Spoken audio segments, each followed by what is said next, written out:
Hello, good afternoon. My name is Patricia Meneses Razo. My professor is Dr. Allen Ricardo Aquino Trinidad. I belong to Universidad IESPRO. Today I present the unit number 3, named Syllabus Design Principles. My assignment is the number 3, Sharing Teaching Experience. We learned that curriculum is the primary purpose of the journey. On the other hand, syllabus is the itinerary itself. Factor is fluency. What to put into it? What order? These decisions are known respectively as selection and grading. Just as the syllabus can be thrown off at the itinerary for a journey, the first planning decision is, where shall we go? Utility and learnability. That is, all things being equal. The item which is most useful for the learners is included in the syllabus, and the items that have relatively little usefulness are rejected.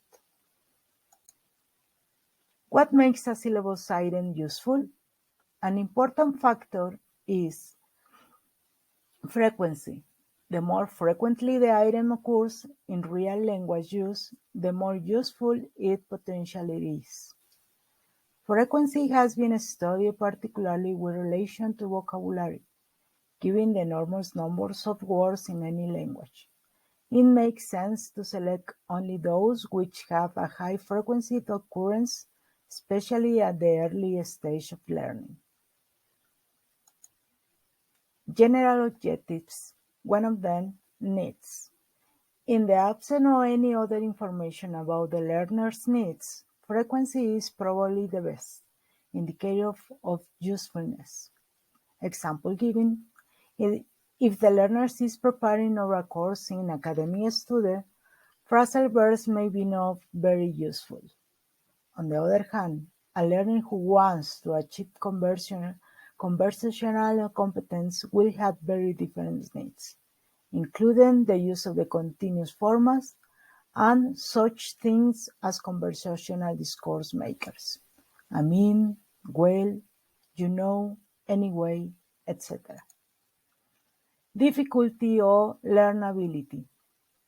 An item is difficult if, for example, it has a number of interdependent elements, or if it requires several operations to realize. In other words, it is difficult if it is structurally complete. For example, a structure such as the present perfect continuous she has been reading is more complex than the present continuous she is reading. All learners acquire certain grammatical items before others, and that this happens irrespective of either their mother tongue or the order in which they are actually taught these structures. The measure for the learnability of an item was traditionally equated with its complexity. The more simple, the more learnable. Teachability. Apart from consideration of learnability are consideration as to what is more teachable, or how easy, for example, it is for the teacher to present the form and meaning of the item. When teaching vocabulary, it is obviously easier to teach an adjective like a red or small than it is to teach an adjective like reliably or cozy. The fact that it is easy to demonstrate the meaning of the present continuous, I am walking, she is riding, has meant that it is often included early in beginner syllabuses, despite the fact that it has a relatively low frequency of occurrence compared, say, to the present simple. I walk, she rides. So, despite being among the most frequent words in the language, their formal presentation is usually delayed until relatively advanced level. For that reason, the ranking on top items, that is from most easiest to less easy topics to teach, the most easiest for me is this, that, these, those. The second one, preposition of place, in, on, under, near, etc. In number 3, preposition of time, for, since, by, until, etc. Number 4, adverbs of frequency. Number 5, how much versus how many. Number 6, to versus very. 7, to get used to doing something.